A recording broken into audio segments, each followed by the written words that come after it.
12ই ফেব্রুয়ারি যদি কোনো ধরনের পক্ষপাতিত্ব করার পরিকল্পনা থাকে। সন্ধ্যার মধ্যে এই বিধান বদল না করলে ইসি ঘেরাও করা হবে নাহিদ ইসলাম। ভোটের ঠিক আগ মুহূর্তে নির্বাচন কমিশনের এক সিদ্ধান্ত ঘিরে রাজনৈতিক অঙ্গনে তীব্র উত্তেজনা ছড়িয়েছে। ভোট কেন্দ্রে মোবাইল ফোন নিয়ে প্রবেশে নিষেধাজ্ঞা প্রত্যাহার না হলে নির্বাচন কমিশন ঘেরাও করার ঘোষণা দিয়েছেন জাতীয় নাগরিক পার্টির আহ্বায়ক নাহিদ ইসলাম। আজ সোমবার দুপুরে রাজধানীর মোহাম্মদপুর কেন্দ্রীয় ঈদগাহ মাঠে এক নির্বাচনী সমাবেশে এই হুঁশিয়ারি দেন তিনি।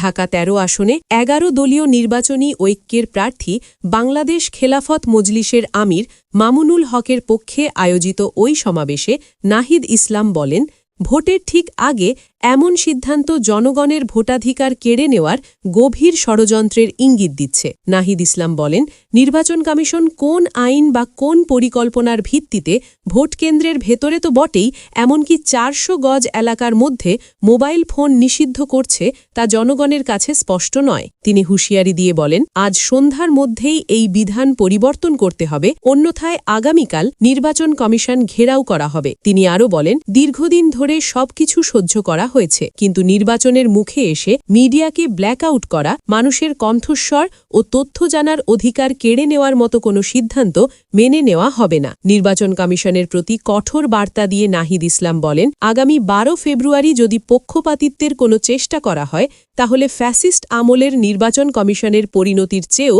ভয়াবহ পরিণতি অপেক্ষা করছে। আইন শৃঙ্খলা রক্ষাকারী বাহিনীর উদ্দেশ্যে তিনি বলেন, আপনারা জনগণের আমানত, নিরপেক্ষভাবে দায়িত্ব পালন করুন, মানুষের অধিকার রক্ষা করুন। এই নির্বাচন হাজারো শহীদের রক্তের ওপর দাঁড়িয়ে আছে। এর সঙ্গে বিশ্বাসঘাতকতা করলে ইতিহাস ক্ষমা করবে না। গণমাধ্যমের ভূমিকা নিয়েও তীব্র সমালোচনা করেন নাহিদ ইসলাম। তিনি বলেন, একটি জোটের বিজ্ঞাপন প্রচার করা হলেও অন্য জোটের প্রচার বন্ধ রাখা হচ্ছে, যা নৈতিকতা ও গণতন্ত্রের পরিপন্থী। বিগত ১৬ বছরে গণমাধ্যমের ভূমিকার কথা স্মরণ করিয়ে দিয়ে তিনি বলেন, এবারও যদি সেই একই অনিরপেক্ষতা দেখা যায়, জনগণ রায় দিয়ে জবাব দেবে। শেষে ভোট দখলের যে কোনো চেষ্টার বিরুদ্ধে কঠোর প্রতিরোধের ঘোষণা দিয়ে নাহিদ ইসলাম বলেন, ১২ ফেব্রুয়ারি মোহাম্মদপুরবাসী প্রস্তুত থাকুন। জনগণ রিকশা মার্কাকে বিপুল ভোটে বিজয়ী করবে, এই প্রত্যয় থেকেই থাকব আমরা।